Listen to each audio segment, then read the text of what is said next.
आज ही Doubtnut app download करें। Doubtnut पर होगा अब आपके सभी मैथ्स, केमिस्ट्री, फिजिक्स और बायोलॉजी डाउट्स का सफाया। बस अपने क्वेश्चन की फोटो खींचो, उसे क्रॉप करो और तुरंत वीडियो सोल्यूशन पाओ। Download now. Explain the reflection of light through a triangular glass prism using a labeled ray diagram. Hence define the angle of deviation. Okay? So यहाँ पर हम क्या करेंगे, एक ट्राइंगल बनाएंगे। ट्राइंगल क्यों? क्योंकि हम प्रिज्म को देख रहे हैं और ट्राइंगुलर साइड से देख रहे हैं। ओके फ्रेंड्स, क्योंकि हमको यहाँ पर लाइट रे जो यहाँ पर आएगी, ठीक है, उसको समझना है और उस पर क्या एंगल ऑफ डेविएशन भी समझना है। ओके, सो अकॉर्डिंग टू यहाँ पर क्या होगा, ये प्रिज्म है तो ये हो जाएगा ग्लास का, ठीक है। सो ग्लास मीडियम है इसका। अब मीडियम ग्लास होने से क्या हो जाएगा, ग्लास का हम देखते हैं रिफ्रैक्टिव इंडेक्स ज्यादा होता है एयर से, तो म्यू जी इसका रिफ्रैक्टिव इंडेक्स लिख देंगे। हम बेसिक से समझ रहे हैं फ्रेंड्स, ओके, एकदम बेसिक से समझ रहे हैं। और बाहर जो है वो एयर है, तो एयर का रिफ्रैक्टिव इंडेक्स म्यू ए लिख सकते हैं, जो इक्वल टू होता है अप्रोक्सीमेटली 1 के, ठीक है। तो उसको यहाँ पर शो कर देते हैं, शो नहीं करते, डायरेक्ट म्यू ए लिख देते हैं, ठीक है। तो बाहर से जो भी लाइट आएगी वो यहाँ आएगी, तो रेरर से डेंसर पे आएगी, रेरर मीडियम से डेंसर मीडियम पे जाएगी, ठीक है। और रेरर से डेंसर जाती तो क्या होता है फ्रेंड्स, हम लोग सभी जानते हैं कि ये जो इस परपेंडिकुलर रहता है उसके पास आता है, ठीक है, उससे दूर नहीं जाता। ओके फ्रेंड्स, तो यहाँ पर लाइट रे एक बना देते हैं। हम एज्यूम करते हैं कि लाइट रे कुछ इस डायरेक्शन पे आ रहा है, ठीक है, गलत बना दिया था मैंने, इस डायरेक्शन पे आ रहा है, एज्यूम कर लेते हैं। ओके, सो एज्यूम करने के बाद क्या देखेंगे कि यहाँ पर जिस पॉइंट पे टकरा रहा है उस पॉइंट पे एक परपेंडिकुलर ड्रॉ कर देते हैं, ठीक है। यहाँ से एक परपेंडिकुलर ड्रॉ करेंगे तो वो कुछ इस तरीके से दिखेगा। चलिए बना देते हैं।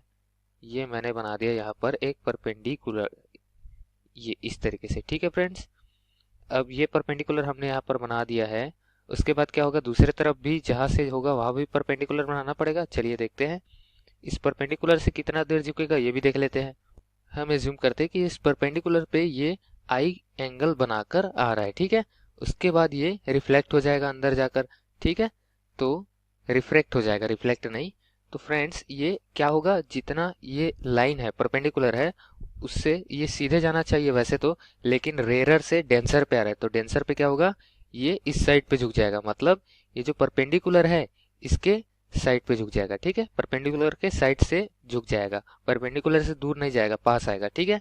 तो कुछ इस तरीके से बना सकते हैं।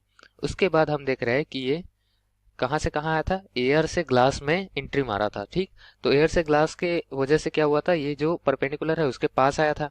अब फ्रेंड्स यहाँ ग्लास से एयर जा रहा है, ठीक है, तो ग्लास से एयर जाने पर परपेंडिकुलर से दूर हो जाएगा, तो उसके लिए परपेंडिकुलर बनाना पड़ेगा पहले, जैसे यहाँ पर हमने बनाया था, ठीक।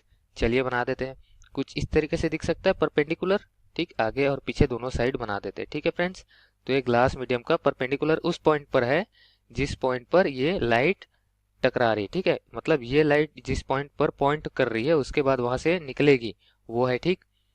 अब पहले हमने यहाँ पर इंसिडेंट एंगल लिखा था, लेकिन यहाँ पर रिफ्रैक्टेड एंगल नहीं लिखा था, ठीक है। तो ये हो जाएगा आई और ये हो जाएगा आर। ओके फ्रेंड्स, क्योंकि ये रिफ्रैक्टेड एंगल है और ये इंसिडेंट है, तो इसको I1 दे देते हैं, इसको R1 दे देते हैं। क्यों? क्योंकि यहाँ पर R2 भी आएगा, ठीक है। तो ये R2 एंगल हो जाएगा जहां से ये लीव कर रहा है। अब लीव करने के बाद जो भी परपेंडिकुलर से एंगल बनाएगा उसको I2 लेंगे, ठीक है। तो ये क्या हो रहा था, पहले परपेंडिकुलर के पास आ रहा था क्योंकि ये रेरर से डेंसर मीडियम पे जा रहा था, अभी डेंसर से रेरर मीडियम पे जाएगा। तो फ्रेंड्स इसको तो वैसे सीधे जाना चाहिए, लेकिन रेरर से डेंसर मीडियम चेंज हो रहा है, तो लाइट भी क्या होगा, डिफ्लेक्ट होगा। अब लाइट कहाँ डिफ्लेक्ट होगा, ये परपेंडिकुलर है और परपेंडिकुलर से इतना एंगल बनाया है, कितना अभी R2, तो R2 से ज्यादा एंगल बनाएगा, यानी कि परपेंडिकुलर से दूर जाएगा। ओके फ्रेंड्स, कुछ इस तरीके से इसको समझ सकते हैं। ओके, चलिए बना देते हैं इस तरीके से, ठीक है। अब यहाँ पर क्या देख रहे हैं, जो एंगल बन रहा है उसको दे देंगे यहाँ पर I2। ओके, अब इस I1 और I2 एंगल पे जो ये इंसिडेंट हो गया, आइए देखते हैं ये कौन सा इंसिडेंट रे, ठीक है। और उसके बाद ये मतलब आने वाली किरण है, आने वाला रे है, और उसके बाद यहाँ प्रिज्म से निकलकर जो रे जा रहा है वो क्या है, डिफ्लेक्ट हो चुका है। कितना एंगल डिफ्लेक्ट हुआ है, वो होगा एंगल ऑफ डेविएशन, ठीक है, जितना डेविएट हुआ है वो। अब उसको कैसे फाइंड आउट करेंगे, तो चलिए इसको आगे एक्सटेंड कर देते हैं। अगर प्रिज्म नहीं रहता तो ये जो सीधा आ रहा है लाइट रे, ये कहाँ जाता, सीधा ही जाता, ठीक है, ये मुड़ता ही नहीं, ठीक। तो सीधा इसको आगे एक्सटेंड कर देते हैं। ओके, अब उसके बाद जो लाइट रे प्रिज्म से निकला है उसको पीछे एक्सटेंड कर देते हैं। पीछे क्यों, क्योंकि ये कहीं ना कहीं से तो आया, कहाँ से आया आइए देखते हैं, यहाँ से आया, ठीक है। तो ये अपन एज्यूम करते हैं कि इतना एंगल जो बढ़ रहा है, ये वाला एंगल, ये क्या होगा, एंगल ऑफ डिफ्लेक्शन होगा, ठीक है, एंगल ऑफ डेविएशन बोल सकते हैं इसको, क्योंकि इतना एंगल डेविएट हुआ है, मतलब लाइट रे जिसको यहाँ पर सीधे निकल जाना था, ठीक है, यहाँ चले जाना था, वो यहाँ ना जाके कहाँ जा रहा है, यहाँ जा रहा है, ये वाला जो लाइट रे है वो, ठीक है फ्रेंड्स। तो इस तरीके से एंगल ऑफ डेविएशन हम देख सकते हैं, और इसको शो किससे करते हैं, डेल से, ओके।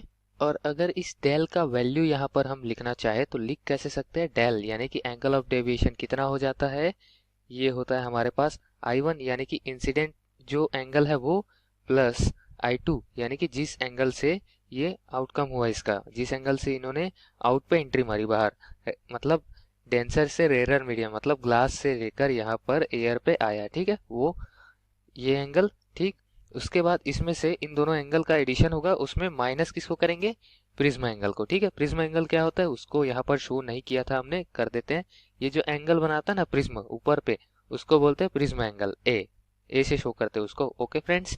तो उसको यहाँ पर माइनस कर देंगे I1 प्लस I2 में, ठीक है, I1 I2 का एडिशन होगा और उसमें प्रिज्म एंगल का माइनस होगा, ओके।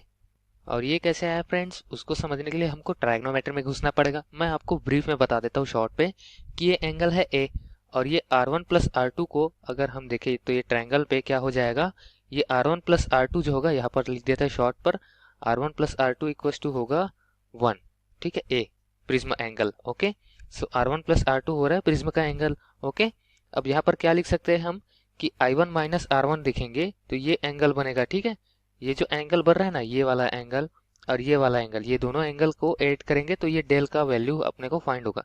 तो ये एंगल क्या हो जाएगा, इंसिडेंट एंगल माइनस यहाँ पर रिफ्लेक्टेड एंगल, ठीक है, क्योंकि ये पूरा इंसिडेंट एंगल है। अब अपने को ये एंगल चाहिए तो क्या करेंगे, ये एंगल में से मैं ये वाला एंगल हटा दूं तो जो बचेगा वो यही एंगल होगा, ठीक है। मतलब I1 माइनस R1 कर देता हूँ, तो I1 माइनस R1 लिख देता हूँ। वैसे ही इस केस में भी होगा, मेरे को ये वाला एंगल चाहिए तो मैं क्या करूंगा, इस एंगल से इस एंगल को घटा दूंगा, तो I2 से R2 को घटा दूंगा, तो क्या लिख देंगे, I2 माइनस R2 लिख देंगे। I2 माइनस R2 करने से यहाँ पर I1 और I2 क्या है, प्लस वाले टर्म्स है, तो एक साइड लिख देते हैं I1 प्लस I2, और माइनस वाले टर्म क्या है, R1 प्लस R2, ब्रैकेट में कर देंगे तो प्लस हो जाएगा ना, तो R1 प्लस R2 कर दिए। अब R1 प्लस R2 का वैल्यू मैंने आपको क्या बताया था, R1 प्लस R2 जो होगा वो प्रिज्म एंगल ए के इक्वल होगा। सो यहाँ पर क्या लिख सकते हैं, I1 प्लस I2 माइनस ए। बिल्कुल इसी तरीके से डेल का वैल्यू फाइंड आउट कर सकते हैं। ये मैंने ब्रीफ में इसलिए बताया क्योंकि इस वीडियो के लिए ये लंबा हो जाता। Okay friends, thank you. Class 6 से 12 से लेके नीट, IIT, JEE मेंस और एडवांस के लेवल तक 10 मिलियन से ज्यादा स्टूडेंट्स का भरोसा। आज ही डाउनलोड करें डाउटनेट ऐप या व्हाट्सएप कीजिए अपने डाउट्स 8400 400 400 पर।